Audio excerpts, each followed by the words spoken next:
Welcome and welcome to Srivari Leelalu YouTube channel. Today let's know about the story of incident that took place on Tirumal Hills in 1979.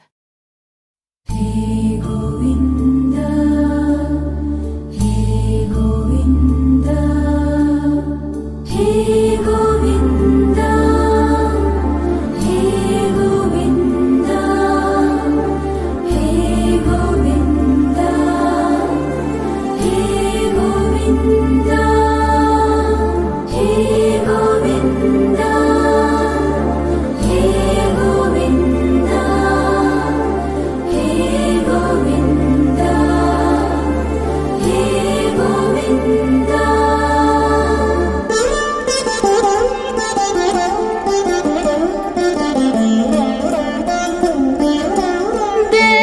देवदेवं भजे दिव्य प्रभावं देवदेवं भजे दिव्य प्रभावं देवदेवं भजे दिव्य प्रभावं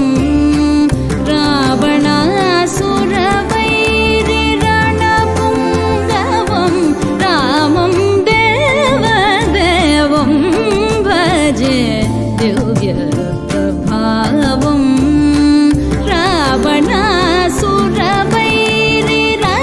रावणासुरवैरिरणपुङ्गवं रामं देवदेवं भजे दिव्य प्रभावम्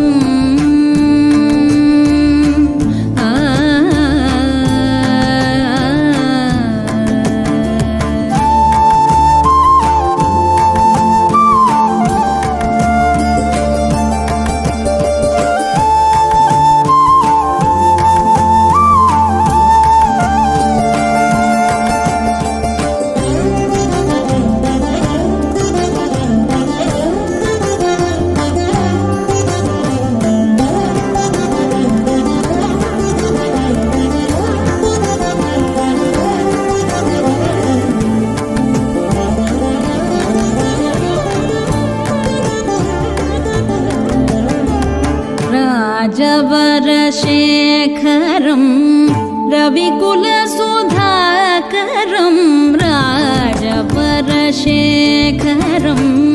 रविकुलसुधाकरम् आजानुबाहु नीलाभ्रकायम्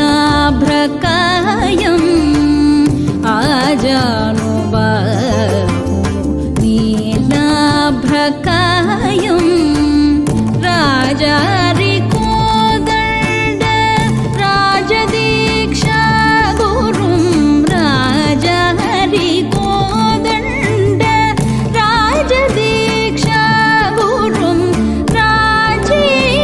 राजीवलोचनं रामचन्द्रं रामं देवदेवं भजे दिव्य प्रभावम्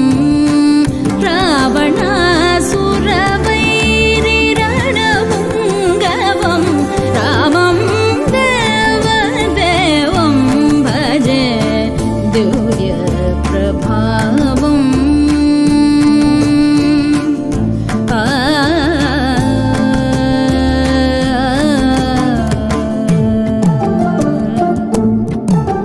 Thanks for watching.